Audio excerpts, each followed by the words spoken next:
नमस्कार दोस्तों, आपका स्वागत है योगेश महाजन लीगल चैनल पर।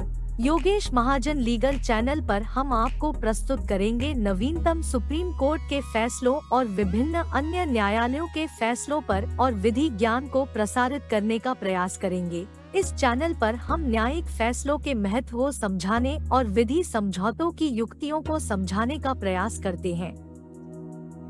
हमारा मकसद है कानून और न्याय के क्षेत्र में ज्ञान को आपके पास पहुंचाना, तो कृपया हमारे चैनल को सब्सक्राइब करें, घंटी आइकन दबाएं, वीडियो को लाइक और शेयर करें। जजमेंट है जो प्रोनाउंस की है क्रिमिनल अपील नंबर 2173 ऑफ 2011 और ये जजमेंट थी, ये अपीलेंट्स वर्सेस स्टेट ऑफ आंध्र प्रदेश की एक जजमेंट है जो कि प्रिवेंशन ऑफ करप्शन एक्ट से रिलेटेड है। और इसमें जो अपीलेंट है उनकी जो कन्विक्शन थी वो ट्रायल कोर्ट द्वारा हो गई थी प्रिवेंशन ऑफ करप्शन एक्ट के अंदर, और उसके ऊपर अपील डाली गई थी माननीय हाई कोर्ट में। हाई कोर्ट ने भी कन्विक्शन को कंफर्म्ड कर दिया था। फाइनली सुप्रीम कोर्ट में आए, माननीय सुप्रीम कोर्ट में आए, और माननीय सुप्रीम कोर्ट ने क्या निर्णय दिया, आइए हम इसके कंटेंट्स को, जजमेंट के कंटेंट्स को समझने की कोशिश करते हैं और जानेंगे कि क्या निर्णय दिया माननीय सुप्रीम कोर्ट ने। सुप्रीम कोर्ट ने इसमें एक विश्लेषण भी किया है कि अगर कंप्लेनेंट की जो है वो डेथ हो जाए या कंप्लेनेंट अनअवेलेबल हो जाए तो इससे प्रोसिक्यूशन पर फर्क पड़ता है, और ये कोई ग्राउंड नहीं बनता अक्यूज्ड का कि उनको अक्विटल कर दिया जाए। तो माननीय सुप्रीम कोर्ट ने क्या निर्णय दिया, जब तक हम इसके कंटेंट्स को नहीं देखेंगे तभी हम इसको अच्छे से जान पाएंगे। तो आइए हम इसके कंटेंट्स को थोड़ा समझने की कोशिश करते हैं और देखते हैं। इसमें देखिए, जो अपीलेंट थे उनको, वो अक्यूज नंबर 1 है, लेकिन उनकी मृत्यु हो गई थी जब ये अपील प्रेजेंट थी। तो उनकी जो वाइफ है उनको परमिशन ग्रांट कर दी थी कि वो अपील को मतलब हस्बैंड के बिहाफ पे अपील है वो कंटिन्यू कर सकती हैं। जो ऑर्डर पास हुआ था माननीय कोर्ट ने 31 अगस्त 2023 को ऑर्डर पास किया था इस पे। अब अपील के कंटेंट्स पे गए। अपील के कंटेंट्स में थी कि जो अपील थी वो 21 मार्च 2011 के ऑर्डर के ऊपर अपील डाली गई थी, और जो कि निर्णय आया था High Court of Andhra Pradesh at Hyderabad की जो हाई कोर्ट थी, जो हैदराबाद में जो हाई कोर्ट है आंध्र प्रदेश की, तो उन निर्णय को चुनौती दी थी 21 मार्च 2011 को, जो कि क्रिमिनल अपील नंबर था 2005 का। वहां पर क्रिमिनल अपील हाई कोर्ट में 2005 में डाली गई थी, और हाई कोर्ट ने अपील जो थी अपीलेंट एक्यूज्ड की उसको खारिज कर दिया था, डिसमिस कर दी थी। और जजमेंट जो ऑर्डर था पास किया गया था प्रिंसिपल स्पेशल जज द्वारा, उनको जो है कंफर्म्ड कर दिया था। और जो वहां पर जो केस था एडिशनल सेशन जज की कोर्ट में, वो सीसी नंबर 1994 का केस था। तो मींस 1994 में जो है ट्रायल चालू हुआ था, और ऑर्डर आया था 2005 में, और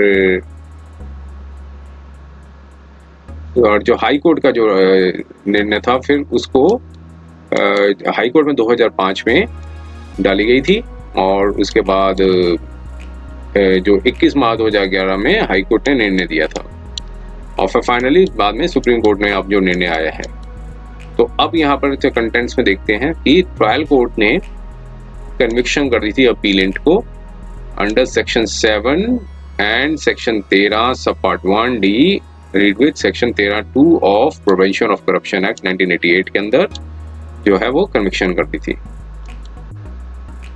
और जो कन्विक्शन थी ट्रायल कोर्ट द्वारा वो अपीलेंट को दे दी गई थी, और सेक्शन 7 एंड सेक्शन 13 सब part 1D read with section 13 सब part 2 of prevention of corruption act 1988 में उनको सजा सुनाती थी, जिसमें 1 साल की सजा थी और फाइन था 1000 रुपया, और टू सफर सिंपल इम्प्रिजनमेंट, अगर डिफॉल्ट करते हैं 1000 रुपये का फाइन को तो फिर 3 महीने की सजा को आगे का बताया था।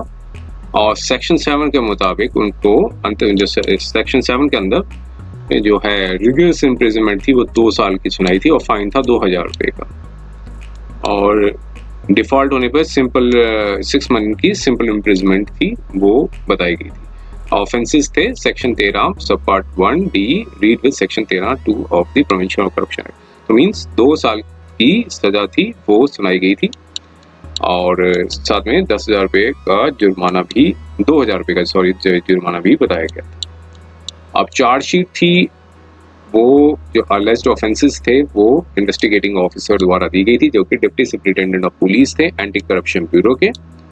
उन्होंने अपीलेंट अक्यूज नंबर 1 के अगेंस्ट में दायर की थी और एक और अक्यूज थे उनके अगेंस्ट भी डाली थी और जो दूसरे अक्यूज थे वो एक्सपायर्ड हो गए थे ट्रायल में और फिर इसके बाद सिर्फ अपीलेंट अक्यूज को ही के ऊपर ही ट्रायल चलाया था और डिफेक्टो कंप्लेनेंट जिन्होंने कंप्लेंट जो दाखिल की थी वो उनका जो नाम है वो भी एक्सपायर्ड हो गए थे। वो जो नाम बताया गया वो भी एक्सपायर्ड हो गए थे जब ट्रायल चालू था। मीन्स ट्रायल्स होने से पहले prior to the commence trial चालू होने से पहले ही उनकी भी डेथ हो गई थी तो इसलिए उनको प्रोसिक्यूशन द्वारा एग्जामिन नहीं किया जा सका। और प्रोसिक्यूशन का केस ये था कि जो अपीलेंट अक्यूज थे जब वो अपनी एक पब्लिक सर्वेंट थे जो वो डिस्चार्ज कर रहे थे अपनी ड्यूटी को एज ए सब रजिस्ट्रार की पोस्ट पे एक कोऑपरेटिव सोसाइटी है उस पोस्ट पे वो काम कर रहे थे तो उन्होंने डिमांड की थी और एक्सेप्ट भी किया था एक्सेप्ट भी किया था 1500 रुपये ग्रेटिफिकेशन के तौर पे other than the legal remuneration के अलावा जो ग्रेटिफिकेशन होती है उसमें 1500 रुपये उन्होंने डिमांड की थी और एक्सेप्ट की थी कंप्लेनेंट से। ये जो घटना थी वो 27 मार्च 1993 की थी।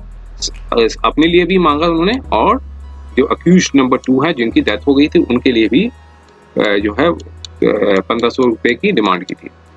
तो वो एज ए मोटिव के तौर पे मांगा था कि या फिर रिवार्ड के लिए मांगा था कि ऑफिशियल फेवर करने के लिए कि जिसमें कंप्लेंट को मतलब प्रेसिडेंट ऑफ सोसाइटी के लिए कंटिन्यू करने के लिए तो उन्होंने एक रिवार्ड या मोटिव के तौर पे उन्होंने मांगा था ताकि वो जो डिफेक्टो कंप्लेंट है वो प्रेसिडेंट ऑफ सोसाइटी के तौर पे बने रहें। और दोनों अक्यूज जो हैं उन्होंने इसलिए दोनों अक्यूज ने ऑफेंस कर लिया था section 7 read with section 13 1 D read with section 13 2 of the prevention of corruption act. Charges को प्रूव करने के लिए अपीलेंट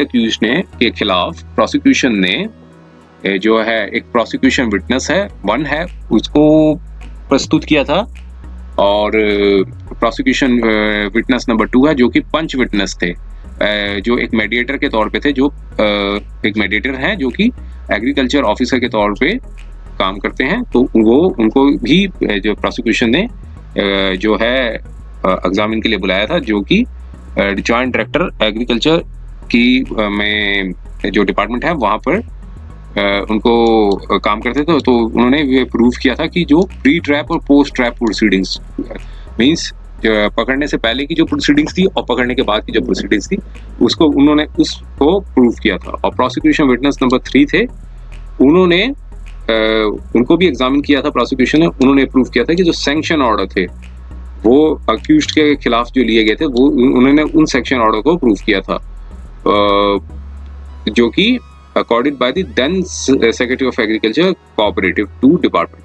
और प्रोसिक्यूशन विटनेस 4 थे जो कि एक प्रेसिडेंट थे एक गांव बताया है जो कि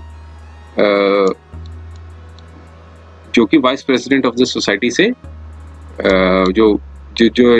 who succeeded the vice president जो वाइस प्रेसिडेंट ऑफ सोसाइटी के बाद हैं वो आए थे। तो और फिर इसके बाद प्रोसिक्यूशन विटनेस 5 थे जो कि इंस्पेक्टर ऑफ पुलिस थे और उनको एग्जामिन किया गया। उन्होंने ट्रैप किया था और इन्वेस्टिगेटिंग ऑफिसर को जो कि लेइंग ऑफिसर और ट्रैप लेइंग ऑफिसर और इन्वेस्टिगेटिंग ऑफिसर दोनों थे। और प्रोसिक्यूशन ने आगे डॉक्यूमेंट्री एविडेंस भी लगाया था मींस प्रस्तुत किया था कोर्ट में। प्रोसिक्यूशन एविडेंस को क्लोज करने के बाद अक्यूज्ड को एग्जामिन किया गया अंडर सेक्शन 13 ऑफ सीआरपीसी में। वहां उन्होंने डिनाई किया सारी एलिगेशंस जो उनके अगेंस्ट में है लगाई गई थी और उन्होंने कहा कि उन्हें फॉल्सली इम्प्लीकेट किया गया है। और फिर उन्होंने रिटन स्टेटमेंट भी फाइल की थी और कहा था कि उन्होंने कोई प्रकार की डिमांड नहीं की, ना ही एक्सेप्ट की इलीगल ग्रेटिफिकेशन के तौर पे, जो जैसा कि कंप्लेनेंट ने बताया है।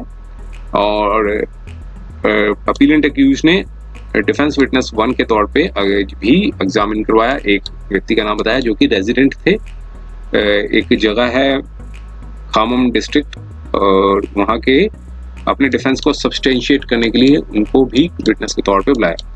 ट्रायल कोर्ट ने एविडेंस को अप्रिशिएट किया ऑरल और डॉक्यूमेंट्री एविडेंस को देखने के बाद, और फिर ये पाया, निर्णय दिया कि जो प्रोसिक्यूशन ने चार्जेस को प्रूव कर दिया है जो कि अपीलेंट एक्यूज्ड के अगेंस्ट में थी बियॉन्ड रीजनेबल डाउट, और इसलिए अपीलेंट जो है उनको कन्विक्ट किया जाता है, और सेंटेंस थी, जो सजा थी वो बता दी गई थी ऊपर। तो इसलिए अब फिर उसके बाद अपीलेंट ने अपील प्रेफर की हाई कोर्ट में, जजमेंट और कन्विक्शन जो हुआ था उनके अगेंस्ट में। तो हाई कोर्ट ने रीअप्रिशिएट किया एविडेंस को और कन्विक्शन को कंफर्म कर दिया। और अब यहाँ सबमिशन दी कि नीचे की, फिर माननीय सुप्रीम कोर्ट में आया तो अपीलेंट ने ये सबमिशन दी कि दोनों नीचे की कोर्टों ने ग्रॉस एरर किया है लॉ पे, और एविडेंस को मिस अप्रिशिएट किया है, और यहाँ पर प्रोसिक्यूशन मेजरेबली फेल हो चुका है कि उन्होंने किस प्रकार की इलीगल ग्रेटिफिकेशन की थी, जो अक्यूज ने किस प्रकार की लीगल ग्रेटिफिकेशन की डिमांड की थी। यहाँ प्रोसिक्यूशन ऐसा कुछ साबित नहीं कर पाया, और एक डिसीजन था उस पर रिलाई किया, B Jayaraj versus state of Andhra Pradesh, और फर्दर सबमिशन दी कि ये प्रूव करना जरूरी है प्रोसिक्यूटर को बियॉन्ड रीजनेबल डाउट कि अक्यूज ने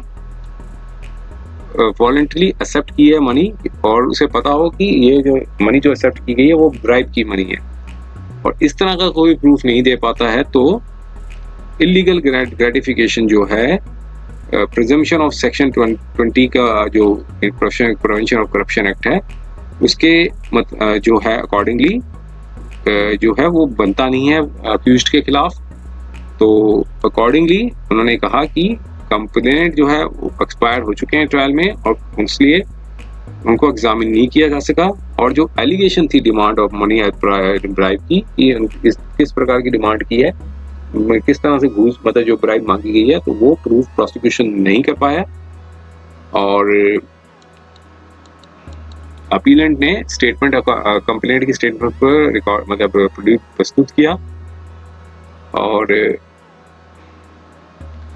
जो कि रिकॉर्ड की गई थी under 164 of code of criminal procedure के तहत। और वहां पर यह बताया गया था कि कंप्लेनेंट ने खुद हिमसेल्फ कहा है कि he had paid the amount to the accused toward the audit fees। तो मतलब जो अमाउंट जो पे किया गया था अक्यूज्ड को वो एक ऑडिट फीस के तौर पे जो है प्रस्तुत किया गया था। इसलिए अक्यूज्ड को फॉल्सली इम्प्लीकेट किया गया है फॉर्मर प्रेसिडेंट ऑफ सोसाइटी जिनकी ऑलरेडी पर्सनल ग्रूज थी अगेंस्ट द अपीलेंट। तो यहाँ पर कोर्ट ने कहा कि कोई ऐसा सब्सटेंस नहीं बताया लैंडेड काउंसिल ऑफ अपीलेंट ने, एक well settled profession of law है कि किसी भी कंप्लेंट की डेथ हो जाए या फिर कंप्लेंट नॉन अवेलेबल हो जब ट्रायल चालू हो रहा हो, तो उसकी वजह से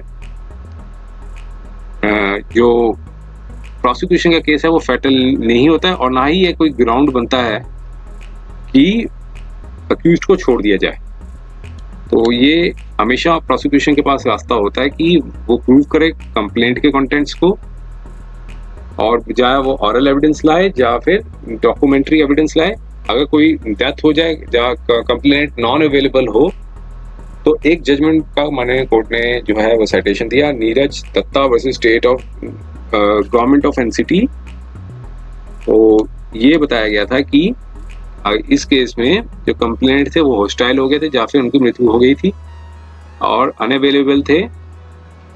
जो एविडेंस जब ट्रायल में दिखाया गया था मीन्स इलीगल ग्रेटिफिकेशन का, तो इस ऐसे में जो इलीगल ग्रेटिफिकेशन है वो प्रूव की जा सकती है जो एविडेंसेस अदर विटनेस ने दिए हैं, तो आइदर ऑरली और डॉक्यूमेंट्री एविडेंसेस। और prosecution can prove the case by, prosecution case को भी प्रूव कर सकता है बाय सर्कमस्टेंशियल एविडेंस के थ्रू। और ट्रायल जो है वो अबेटेड नहीं हो जाता, ना ही ये ऑर्डर बन जाता है एक्विटल का अगर कोई जो विटनेस है वो कटघरे में ना आए, पेश ना हो। तो यहाँ पर केस में देखा कि अक्यूज्ड ने एक्सप्लेनेशन 313 में दी थी और उन्होंने वहां पर ये कहा था कि उन्होंने अमाउंट है एक्सेप्ट की थी, इसलिए कोर्ट को जरूरी है कि वो अप्रिशिएट करे एविडेंस को जो प्रोसिक्यूशन ने प्रस्तुत किए हैं। और ये भी कहना गलत नहीं होगा कि अगर अक्यूज्ड कोई रीजनेबल और प्रोबेबल एक्सप्लेनेशन दे देता है, एविडेंस होता है जब उनके पास, तो जो मनी जो एक्सेप्ट की गई है अदर देन जो मनी उनसे एक्सेप्ट की गई other than the legal remuneration, तो ऐसे में जो बेनिफिट और डाउट है वो should be granted to the accused. और ये भी सही है कि अक्यूज्ड जो है उनको जरूरी नहीं कि वो एस्टेब्लिश करें अपना डिफेंस को बियॉन्ड रीजनेबल डाउट के तहत। जैसे प्रोसिक्यूशन अपना बियॉन्ड रीजनेबल डाउट करता तो ऐसे करे, ऐसे जरूरी नहीं है कि करे। और साथ में court cannot be oblivious, cannot be aware to the statutory permission जो है to be raised under section 20 of the prevention of corruption act. Section 20 जो प्रिवेंशन ऑफ करप्शन एक्ट है वो पढ़ा उन्होंने, माननीय कोर्ट ने रिप्रोड्यूस किया और बताया था कि कोई भी ट्रायल जो पनिशेबल होगा अंडर सेक्शन 7 और सेक्शन 11, तो ये इसमें पब्लिक सर्वेंट अक्यूज्ड जो होंगे जिन्होंने एक्सेप्ट किया है और या फिर ऑब्टेन किया या फिर attempt to obtain for himself, तो किसी प्रकार का भी अनड्यू एडवांटेज जो होगा उसको प्रूव किया शैल बी प्रिज्यूम्ड अनलेस जो है वो उनके जो कॉन्ट्रेरी जो है वो प्रोड्यूस नहीं होता है, प्रूव नहीं होता है। तो और यहाँ कहा कि एक अनड्यू एडवांटेज ये था कि किसी प्रकार की ग्रेटिफिकेशन अगर लीगल रेमुनरेशन के तहत भी ली जाती है other than the legal remuneration, किसी प्रकार की ग्रेटिफिकेशन अगर प्रूव हो जाती है तो कोर्ट जो है वो एंटाइटल्ड होंगे कि ये प्रिजम्पशन होगा उसको एलिवेट करेंगे जो सेक्शन 20 के अंदर आता है कि उन्होंने ये बताने की कोशिश की है कि उन्होंने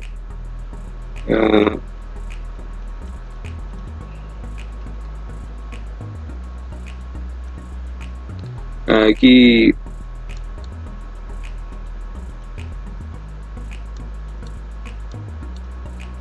of a constitutional bench Neeraj की जजमेंट पे भी आए। और इस इंस्टेंट केस में बताया कोर्ट ने कि ये प्री ट्रैप और पोस्ट ट्रैप प्रोसीडिंग्स थी वो प्रोसिक्यूशन द्वारा हो चुकी थी और विटनेस ने भी सपोर्ट किया था प्रोसिक्यूशन के केस को। बोथ कोर्ट्स ने फाइंडिंग्स को रिकॉर्ड किया था और प्रोसिक्यूशन ने प्रूव कर दिया था बियॉन्ड रीजनेबल डाउट। तो कॉन्शियस एक्सेप्टेंस थी कि टेंटेड करेंसी थी by the accused and also recovery of the tainted currency from the appellant. तो बर्डन जो था वो अपीलेंट के ऊपर था कि वो अपनी स्टैट्यूटरी अथॉरिटी को डिस्पेल करें अंडर मतलब प्रिजम्पशन जो है वो इसको डिस्पेल करें under section 20 of the sad act. और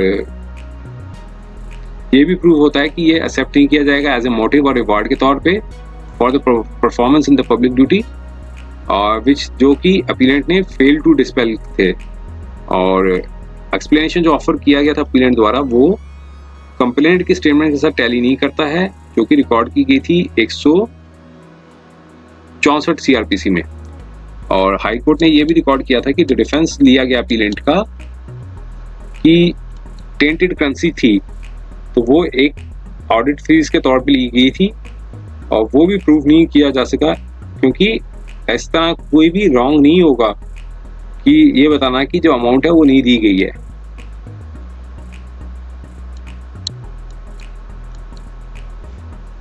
इसलिए कोर्ट ने कहा माननीय सुप्रीम कि नीचे के दोनों कोर्टों ने अप्रिशिएट किया था और राइट पर्सपेक्टिव पे देखा था और पाया था कि जो अपीलेंट है वो गिल्टी हैं अंडर ऑफेंसेस सेक्शन 13 सब पार्ट 1D और सब रीड विद सेक्शन सब पार्ट 2।